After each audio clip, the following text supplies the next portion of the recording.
Next, we'll have representatives from Pelea, Sarah Carswell, and Leticia Silva. All right, hey everybody. I'm Leticia, and I'm a member of this group called Pelea. I'm kind of going to go over like what Pelea is and how we organize and our approach to these cuts. So Pelea is a group of people organizing at UT against attacks on students, particularly those against women of color, queer, and trans folks. We see that the decisions being made by the administration here at UT are disproportionately affecting us. And because we're being pushed out of school and off of campus by those with power, we see these decisions as straight up white supremacist attacks. This fight around education is not new. There has been a history of struggle surrounding access to education for women, people of color, queer and trans folks that has been ongoing. We have seen it when there was a fight to have basic access to education during the civil rights movement.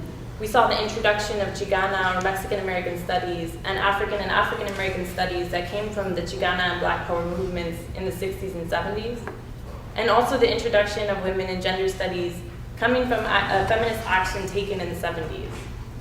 Even more recently, here at UT, the introduction of Asian American Studies was won just over 10 years ago when students occupied the president's office and made these demands. We see that our centers were won through organizing and taking action, and now we're being forced to continue to fight against these cuts taking place against our education, these attacks taking place against our education. And these attacks aren't just happening at UT. We see this happening on a state and national level. Sarah's going to go into this a little bit more in a moment. Pelea sees a serious problem with this. Why is it that we're having to defend what people had to fight just to get in the beginning? Why is it our classes that are the last to come and the first to go? We understand that until students and faculty have a direct say in what happens at their higher education institutions, these attacks can and will continue to happen. Because of this, we see this not only as a fight to preserve our centers, our safe spaces, and our education, but also as a fight for decision-making power for students, faculty, and workers at the university. This is the only way to, one, save our centers, and two, prevent an ongoing attack on our education and resources. When Pelea was created, it started by a group of people concerned with the future of our access to higher education. They came together, studied, and learned about the problems that we're facing here and now, and drawing from those who have struggled in the past. The way Pelea organizes has been highly influenced by groups such as SNCC, the Student Nonviolent Coordinating Committee, who in the 60s were involved in direct actions, such as when a group of students refused to leave the lunch counter at a Woolworths when they were denied service. During the civil rights movement, SNCC and other Black Power groups were not afraid to call rulers white supremacists and take radical, direct action against them. Because of this, they were often asked to tone down their language and their actions, something that they refused to do. SNCC was also involved in many courageous actions, and with its strong militant organizers, they took their organizing into communities in the South. Here they engaged in what Charles Payne calls slow and respectful work. For SNCC, this meant door-to-door conversations, building meaningful relationships with people. It meant having a community space to hear people's complaints, wants, and needs, while educating each other about problems they faced and ways to address these problems. From this, they saw that a pressing issue that was going on with Black folks in the South was the denial of their right to vote. This is done by using scare tactics or other sleazy maneuvers to prevent them from voting.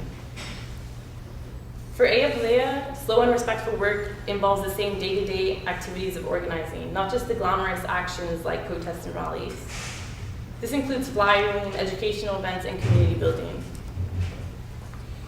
Flyering allows us to engage in conversations and debates with students, as well as get a better understanding of what struggles people feel are important. Along with this, other relationship building allows us to have solid relationships with folks so that when action takes place, there's already a community of folks struggling along with us. Educational events are also a good way to keep people informed and engaged. We have presented in the past on different topics such as Black Power and Chicanismo in order to draw important parallels in organizing techniques from past organizers. We also do study groups like from topics like queer and gender theory to people of color organizing traditions. This helps us develop a political sharpness as militant organizers. Finally, we create spaces for community members to come and just hang out in order to build relationships and learn about the work that others are doing or are interested in doing. All of this day-to-day organizing builds a group of militant organizers in and outside of EP, which contributes to the day of action turnouts and outcomes. So on December 1st last year, over 300 students came out to rally against the slashing of our center's budgets. Leading up to and on the day of action, the majority of people had a very clear message to send to President Powers, the deans, and APAC, who were the ones who made the recommended cuts. This message was no cuts, and we demand to say what's happening at our university. And really quickly, just to go over like kind of the basic proposed cuts, it was over 40% to Mexican American Studies and African American Studies, drastic cuts to Women and Gender Studies, Asian American Studies, Middle Eastern Studies, and the only increase was going to European Studies. So in the Student Speak meeting, and Karina's going to talk more about the Student Speak in a minute, students and community members took control, not allowing student government or other official leadership to co-opt our struggle. Student government was allowed to attend the meetings and even participate to a certain extent, but when they tried to push students in a direction which involved students trying to appeal to the administration or going to the Capitol and trying to appeal to Congresspeople, the students spoke and told SG that if they wanted to help, they should follow the students' lead and not the other way around. In this same regard, Pelea understands that the rulers have set out a certain way that they want us to ask for our demands to be met. For example, they set up these forums and claim to listen to what students want. Yet when TSS and Pelea set up our own forum, a student-run forum on February 1st, they refused to attend. So the question is, are they really listening, and do they really have the students' best interests in mind? Some people want us to appeal to the administration's consciences, similarly to the way the civil rights leaders wanted organizers of the Black Power movements to tone down their radical actions and language of white supremacy. But just as these organizers did, we refused to stop calling out and taking action against white supremacist activity being done by the administration against us. Just broadly, nationally, we're in the middle of the deepest economic crisis that we've faced since the Depression. And there's really no sign that it's letting up at all. So instead of seeing positive changes, a lot of what we're seeing are actually an extension of neoliberal attacks on the public sector. So essentially what this does is statistically it's showing that it's primarily affecting women of color and single women, specifically single women with and without children. So the way that these attacks are coming down are within the public sector, there's sort of a dual character on women, because on the one hand, women are mostly employed in the public sector. The public sector employs a lot of women of color and single women, and on the other hand, we're the ones that use these public services. So it's sort of like a double whammy. We're having to deal with job loss and service loss. So these cuts are this attack on the public sector is also coming down on college campuses. Since we're being told that because of the economic crisis, the cuts have to happen somewhere, we're seeing entire department closures across the country. Tuition continues to rise every single year, and our secondary schools are being replaced by remedial charter schools that make it harder for folks such as English language learners to even come to the university in the first place. So these are some more institutional ways that white supremacy and patriarchy are playing out nationally, but some states have taken an actual more straightforward approach, which some people talked about earlier. Specifically, Arizona has banned ethnic studies completely, and in Georgia, undocumented folks are actually unable to attend public universities. So either way you look at it, working class people of color are being completely pushed off of campuses nationally. Similar things are happening at the state level.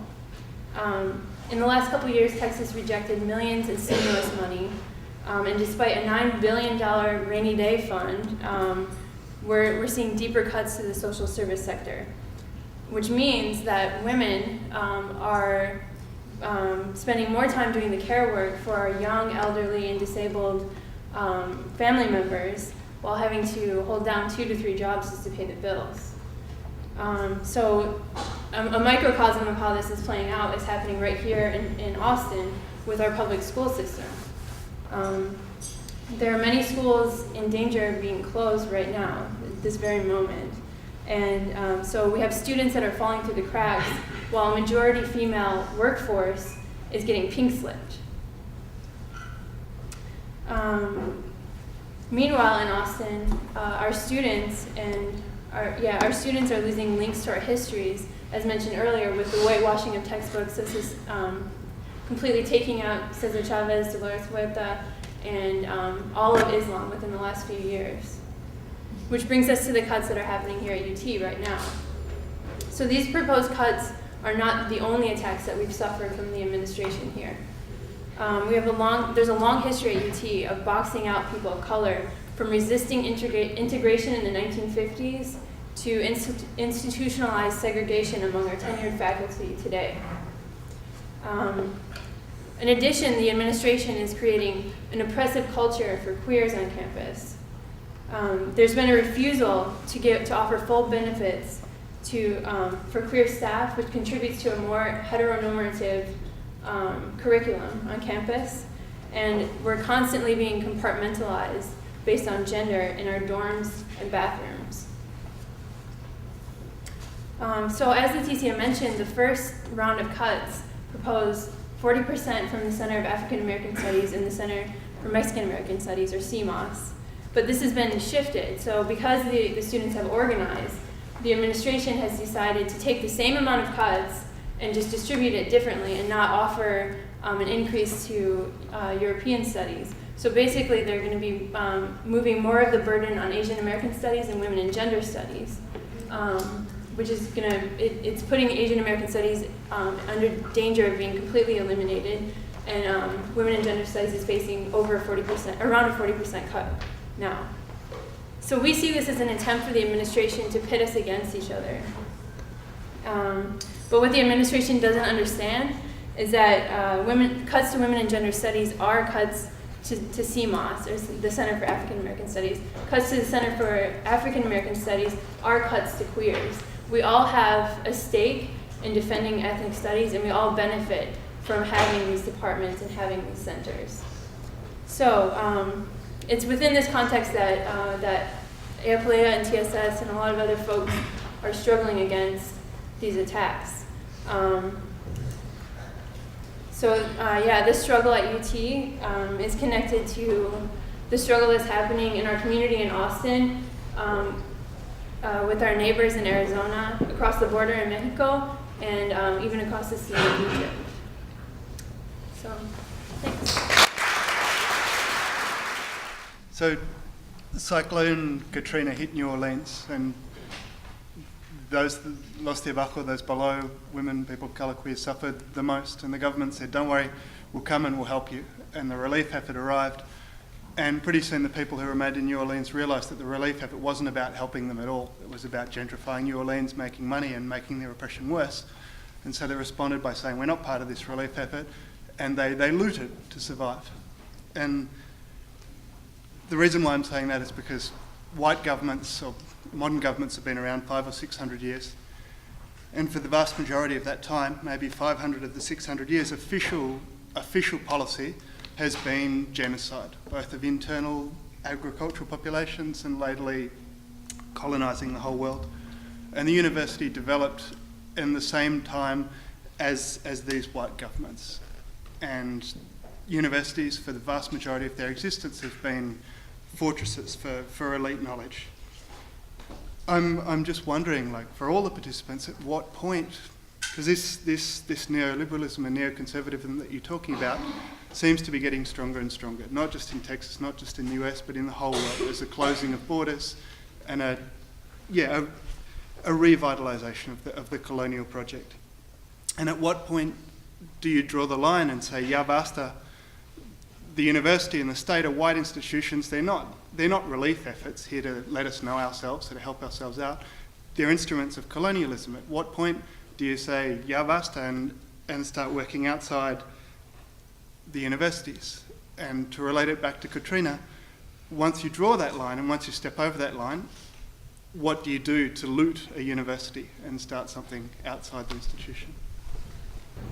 I mean, working outside the system is something that I hear a lot of, people, especially on the left, talk about. And I think that, just to kind of reiterate what Karina is saying, is that it's an unrealistic expectation, because while, that it's possible for some communities to sort of, build community outside of the system in some ways, take care of its own resources. In some ways, it's still connected to capitalism, connected to these other systems. These resources don't just appear without some sort of connection to being outside of your community. Along with that, it's easy to say that one community could just internalize and become self-sustaining. But many of us, as I outlined, many of us are connected to other communities outside of our own community in many different ways. So just to turn our backs on other folks that are outside of, say, New Orleans would be, I think, doing a disservice to all of us. Also, in terms of UT specifically, institutions of education, in my mind, are not inherently racist. Yes, within our context, institutions are the content that fills this university is racist. The content that fills these institutions are racist, but the form in and of themselves are not inherently racist. And I would argue for that, since the state is not going away anytime soon, since capitalism and these institutions are not going away anytime soon, what we need to be doing is challenging them and filling this with a new content that is anti-racist, anti-patriarchal, anti-transphobic, etc. I just wanted to ask you if you could expand more about the role of coalitions, right? Because I very much appreciated all your presentations, but I was curious about, there's the theoretical and then there's the practical, right? So Indigenous, Native American studies, Black studies, African American, and then the communities, because class is a big issue here. I mean, UT, like all universities, is about a transformational process to become something else, right, that allows you to be employed at a certain level.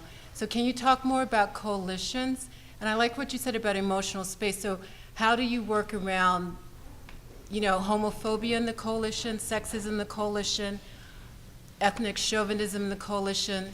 Where is the Black presence in the coalition? Where is the Indigenous presence? How do you talk about poverty? And how do you get off campus, which is to echo what other people have said? Because UT is buying up, I assume, like Columbia University's buying up Harlem. The UT is buying up the East Side or parts of the East Side.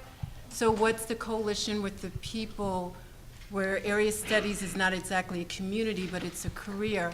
And so how do you break that apart and make it a more free space? It's kind of like squashed in, but. Well, I mean, we can talk about practically how this has worked out for pelea, which is a fairly new organization. We've only been around for about a year and a half. So with pelea, we recognize that on campus there are students who are working class and trans and people of color, etc. And this is the group of people that embodies pelea. So, we see the university as a valid point to be struggling. So, in this way we're fighting for our own interests, but fighting, as I mentioned earlier, in struggle with many other fights that are happening on many different levels. And being the new organization we were over the last year, we didn't really necessarily have the resources to be fighting on multiple fronts, because you really have to use your resources as you can, fight the battles that you can, and work where you can. And so we were fighting on our own struggle on campus, but taking into account these multiple layers of oppression that folks are experiencing. So now we're at a point where we're trying to sort of broaden things a little bit, broaden our scope a little bit. So we've been trying to work with folks we've been meeting people at ACC, meeting people in the community that are working around the school closures. And I mean, practically how it plays out, you have to, you're right, you do have to navigate, these sort of, I guess, the places that people are coming from where they're carrying, the real baggage of oppression, the real baggage of racism and homophobia that is manifested in our society today. So you're right, we do have to navigate these things. But in terms of, where we're coming from, the university has been a valid expression of challenging those forms of oppression as well. I actually think, really quick. I think as far as like coalition spaces or whatever, I mean, like EP works with other organizations, and like we have organized different events with different organizations and whatnot, and always with this idea of like a united front fight. So like we all have like a similar demand or demands that we're going to fight for, and we all do that. We could bring our own demands and like our own kind of voice and whatever, how we want to like fight for that. But on that like kind of basic like respect, kind of like everybody can come with their own kind of like way of organizing, but we're gonna fight on this type of front. I also think that like it's not necessary to always work in a coalition. Like pelea, like when we didn't see a lot of activity on campus, we were out there organizing, and like other groups, do the same thing, and we can come together and like organize around like a specific issue or like organize an event together or something like that. But it doesn't always have to be like functioning in a coalition space. I have a bunch of friends who I went to high school with who went through the engineering department, and work on different projects, get different internships, get hired at different like local tech firms. So something that I've seen through knowing them is the like that as like a crucial piece in like military industrial complex shit. And I was just wondering like where the connection is in between saving ethnic studies and like transforming the sort of imperial practice of the university as like training these like technocratic, war profiteers. This last response, it better be good. Yeah, I mean, I think that could be a campaign in and of itself on campus, I mean, I think that there are a lot of ways that the military-industrial complex has inserted itself into this campus specifically, and it's growing. So, I mean, it's just a matter of, it's kind of a matter of strategy in terms of, picking a campaign.